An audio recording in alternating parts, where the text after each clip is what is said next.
Praise the Lord. Our daily bread. John chapter 17, verse 3.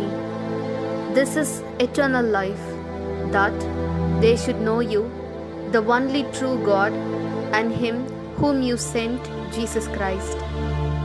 O Almighty God, thank you for giving this wonderful verse. May your presence showers on us. Wide is the gate that leads to destruction, but narrow is the way that leads to life. In today's world, many of us spend time on social media and technology and forget God.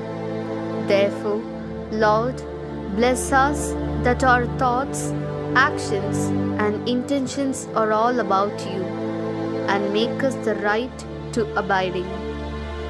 We ask this in the name of Jesus Christ. Amen. அன்றாட உணவு. யோவான் அதிகாரம் 17 இறை வார்த்தை 3.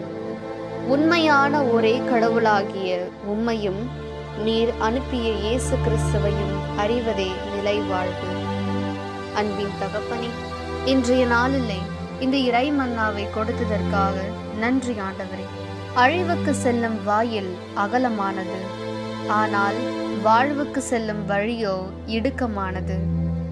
இன்றைய காலகட்டத்தில் நாம் பலரும் சமூக வலைத்தளத்திலும் தொழில்நுட்பத்திலும் நேரத்தை செலவிட்டு கடவுளை மறந்து விடுகின்றோம். எனவே இறைவா, எங்கள் சிந்தனை, செயல், நோக்கம் ஆகியவை உம்மை பற்றியே இருந்து நிலை வாழ்வை உரிமையாக்கிக் கொள்ள எங்களை ஆசிர்வதியும். ஆமென். அன்னன்னுள்ள போஜனம். யோஹன்னான் 17 அத்தியாயம் 3 வாக்கியம். ஏக சத்திய தெய்வமாய அவிடத்தையும் அங்கு அயச்ச ஏசு கிறிஸ்துவினையும் அறியுக என்னதான நித்திய ஜீவன்.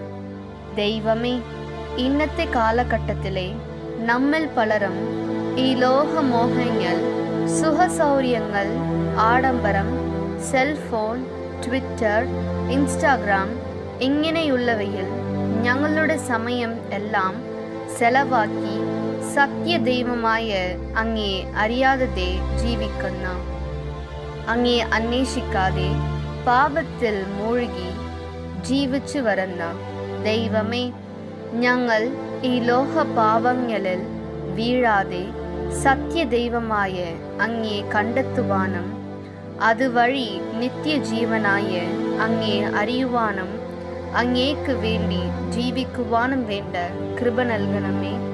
ആമേൻ.